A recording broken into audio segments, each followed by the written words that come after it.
Hi, it's IndieCat.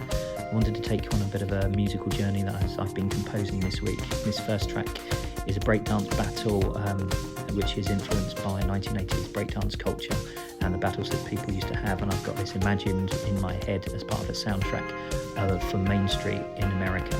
And so this kind of has that breakdance, body popping kind of feel to a lot of the track, but also is dancey as well in a more modern way.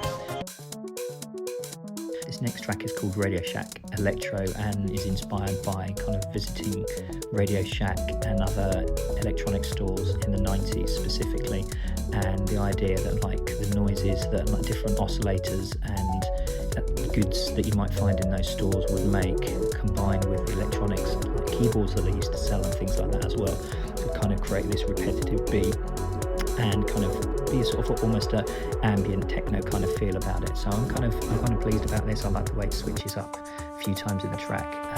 Then we've got Rhythm Made Me Do It, which is inspired from the 1950s kind of exotica jazz records that were made at that time, such as Martin Denny and others.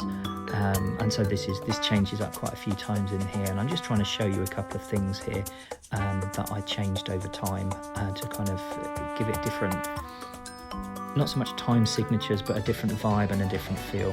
And this was the first track that I made this week, and it was inspired by kind of like that Miami Vice of the 1980s, but actually really was about the sort of music you might hear in arcades and in arcade games of the 1980s and 90s, and maybe more specifically the 90s, the whole Sega soundtrack kind of feel to it, and the vibe that you get when you're kind of racing on a motorcycle across the landscape.